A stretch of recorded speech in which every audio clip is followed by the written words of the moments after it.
been leading lean transformation, which is lean process. And every time you put up the Agile Manifesto and it says, we don't like processes, we like people, I'm thinking, but processes are quite cute too. There is so much overlap though in intention between what Lean Agile is trying to do and purist lean. Delivering customer value, that's key. So Deming created that PDCA circle that I'm going to talk about a bit more now, because it really is one of the fundamentals. So it's either you see it as plan, do, check, adjust, or plan, do, check, act, or sometimes plan, do, study, adjust, but they're all the same thing. And whilst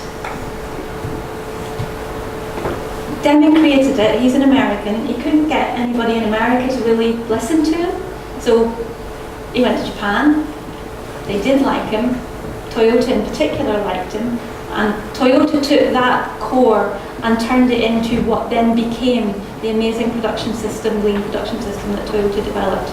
And I would say they did it, the process of them developing it was in itself a plan, do, check, adjust cycle going on. As Lars said, the guys then came out in the 1990s and decided they needed to put a name to this thing that Toyota did, and they decided to call it lean. There's another two pillars. There's a different way of looking at saying two pillars for Toyota that you also find out there. And it says that the two pillars are continuous improvement and respect for people. So respect for people aligns very much with the empowering small teams or empowering people. And continuous improvement is about how you just build plan, do, check, adjust into everything that you do. I want to focus today on the plan, do, check, adjust. Let's see if I can make this clicker work. Okay, what does that say? I think it probably says, really, not jumping to conclusions. So that's what the PDCA is a way of stopping us do this. Why do you think we shouldn't jump to conclusions? Or why, other way around, why do we jump to conclusions? That's what I meant to ask you. You lack sufficient information around the context. Yes, and we just make guesses or, yeah. Why else might we jump to make assumptions and jump to conclusions? We can't live without doing something. We have to do it all the time, intuitively. Often it works. Okay. It's easy. It's easier, yes, absolutely. It's often easier than taking the time to really understand what the problem is. Absolutely. So, okay, this is our friend Stickman, who's doing traditional problem solving. So, what he's done is he's found a problem. He's had a bright idea, because people love ideas and they bring you solutions just like that. And his idea is that he's going to have a quality check step in his process. Only what happens? What's happened to his quality check? It's got a backlog. He's got a backlog. He's got a huge backlog. He's now got a bottleneck. He's given himself a bottleneck, so he hasn't really helped his process at all, because he just came along with his bright idea. If instead he'd stopped, sorry, I'm standing in your way, if he'd stopped and said, why have I got a problem? And talked to people who really do the work. It's very, very important to go and engage with where the problem exists. Laz was talking just before we started tonight about an issue that he'd had where they thought the problem was something, and then they went and actually collected the data. He was able to get hold of the data, and he found out it was going to be something very different. You want as much as possible to get quantitative data and to speak to real people doing the real job, and not to be guessing. PDCA is not armchair problem solving. You do not do it in the comfort of your own home or office. So once you've talked to people, you're collecting your data, and then you can have some bright ideas. And you want lots of bright ideas, not just one bright idea. And you want to validate your lots of bright ideas with people, and maybe run some tests, and then come up with what you think a little plan for implementation. Here, what he's doing is he's doing some training, and then he's measuring again. So really important to set your goal before you start. So where am I now? Lean's all about where am I now? Where do I want to get to? What's stopping me get there? And what are my countermeasures going to be to close that gap? But you have to have a goal and you have to measure at the end. So it's the CA, the check adjust parts that are just as important, more so. Not more so. That's not actually true. The planning part is the part that people most leave out, most often leave out. But the check adjust is also quite behind, immediately behind that in terms of importance. People do all the time. They just don't plan, and they don't check or adjust afterwards. So a few more slides on. So yeah, more time up front. When I'm training this, I give a rough guide that if you're in your planning stage, should be between 50 to 80% of your problem-solving process. You want to do experimentation, you want to try things out. So fits very nicely with agile iterations and getting feedback from your customers. Try something, learn something. So at the plan stage, define your problem, set your goal, and make sure you really, really understand the current situation and gather as much data as you can and investigate the root causes. And if I had an internet, I would be able to show you a real cool 1.5 minute YouTube video on the Jefferson Memorial cleaning. Has anybody seen it? Okay. When we're doing our root cause analysis, has anyone got any, know some key tools for doing root cause analysis? Has anyone worked with anything? Fishbone diagrams. Fishbone diagrams, yeah, well done. Anything else? Why? Yes, absolutely. You're all experts. And the one that Laz did a couple of months ago at Skyscanner. Current reality, please. Current reality, please. Oh, somebody's listening. Is that theory of constraints? Yeah, is that the same thing as theory of constraints? Yeah. Yeah, obviously wasn't paying quite as much attention as it should have been. The Jefferson Memorial one is a great example of 5 whys. So it's a white memorial in the States, somewhere, Washington maybe, and it was always needing to be, that the stone was deteriorating. And they did a 5 whys, well, they actually did a 2 whys into why it was deteriorating. And they realised it was deteriorating because they had to clean it so much, and they realised they were cleaning it so much because birds were pooing on it all the time. So they went, let's put nets up, let's stop the birds getting to it.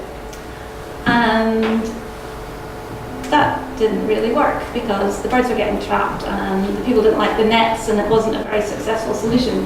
So they went back to the drawing board and said, okay, we want to do why, we want to go a bit deeper now. So they went, okay, why are the birds pooing on it all the time? Why have we got so many birds? We've got so many birds because we've got so many insects.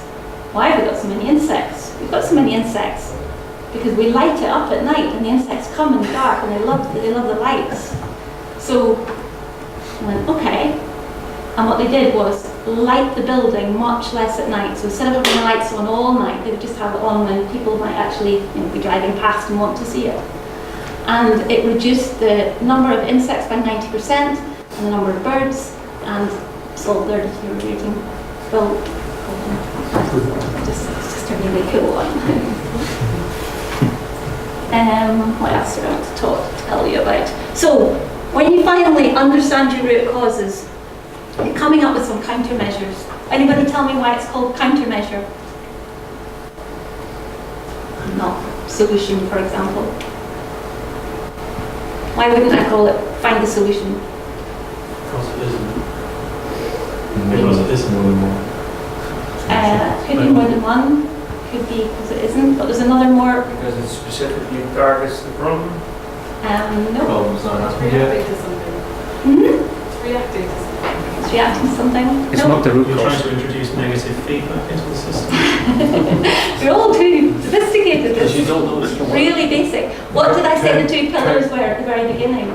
Respect for people and Continuous improvement. yes, yes. It's that simple. There is no solution because we're in a world of continuous improvement.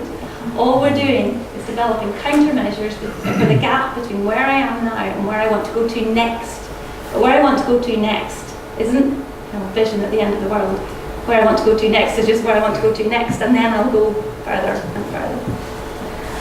Okay, select your measures to implement. At the very least, validate with other people. Ideally, do some small tests depending on what it is you're doing.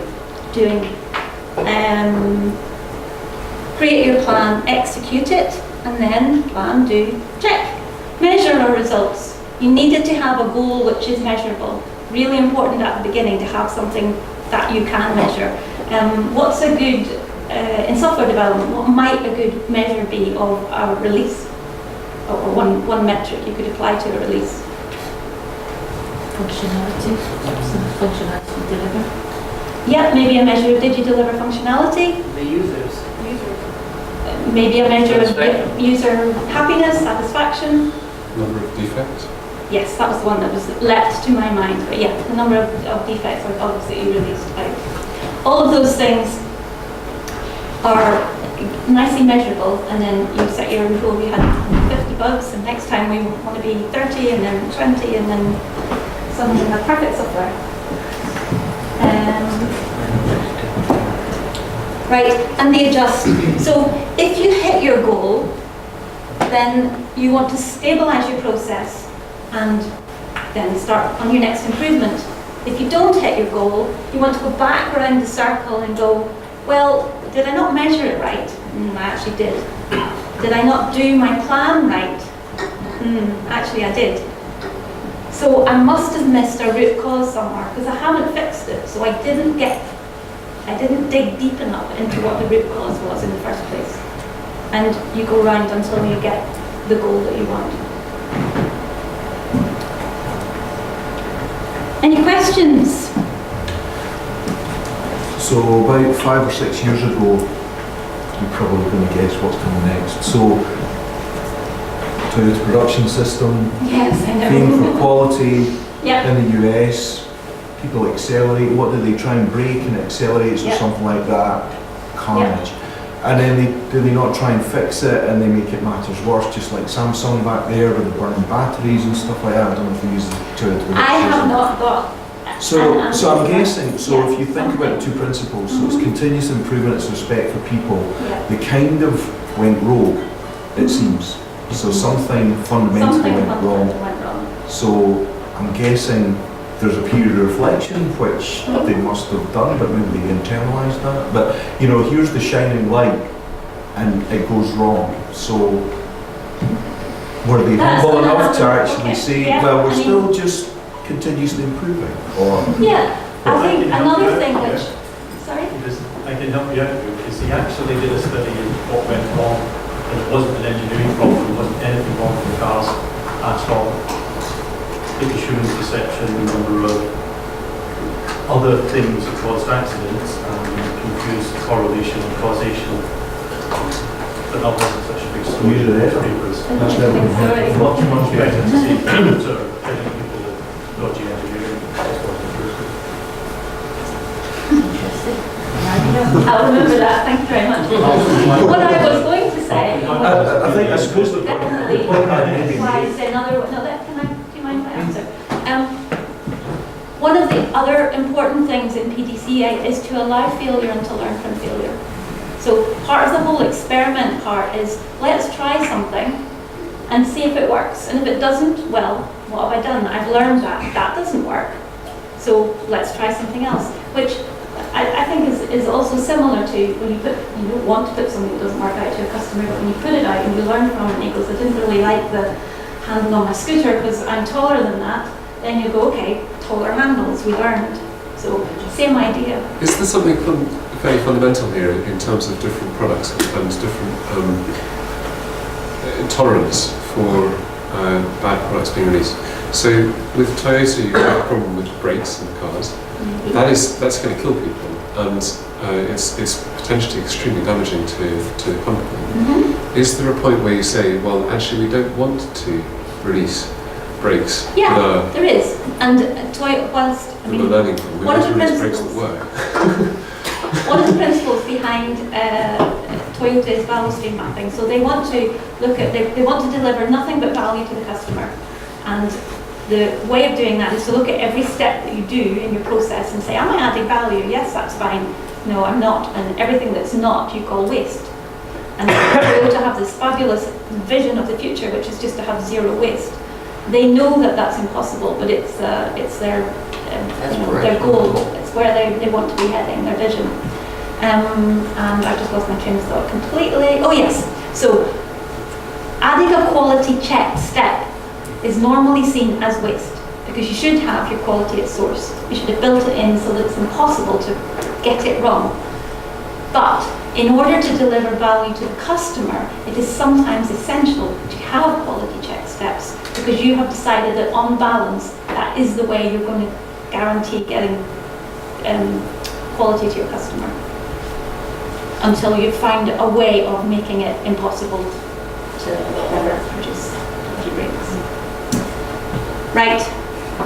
The stabilize process, standards, checklists, documentation. I know we don't really like it, but maybe we do. We like just it. prefer working software only documentation. The documentation is fine. Documentation is fine.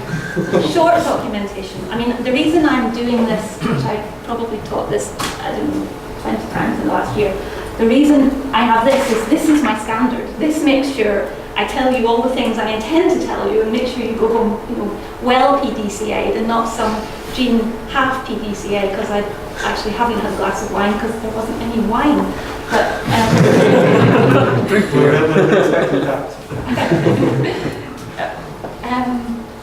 right.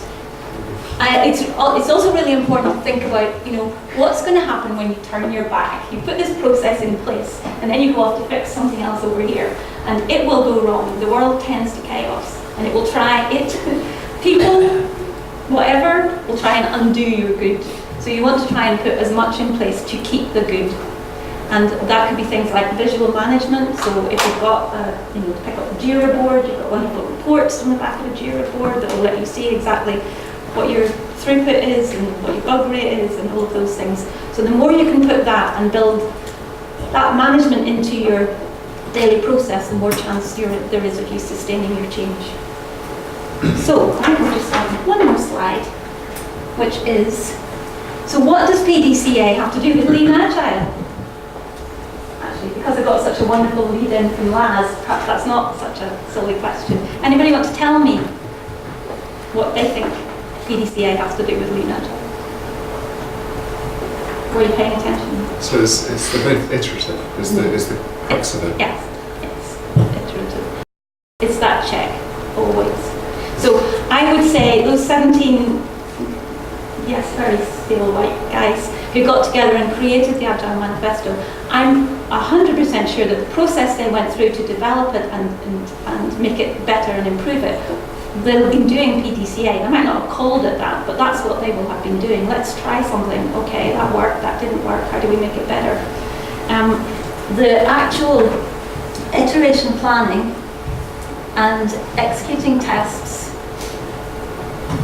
little PDCA loop of bug fixes within your iteration, software demo release, customer feedback. Okay, feeding into my iteration planning again. And also in parallel, I've got my retrospective, which is what Laz was saying earlier. It's really important to be always focusing on your own processes. So everything that you're doing in your development process is then under the microscope or magnifying glass at your retrospective to see what you could do better next time. That what you could do better next time, hopefully you've got some measure for that, so that when next time comes you can actually quantitatively, if possible, look back and say, yeah, we did do that better this time. We had less X's or more Y's, whatever we've chosen to measure. Collaboration, last point, is if you're doing problem solving well, you're collaborating as a team, you're involving all the stakeholders, and getting everybody's inputs and getting everybody on board with the improvement. That's part of the respect for people part, is involve the people doing the work. And I think that's very analogous to the whole Lean Agile, small teams working together, collaborating well. So it's just another connection that I see between the two. Thank you very much.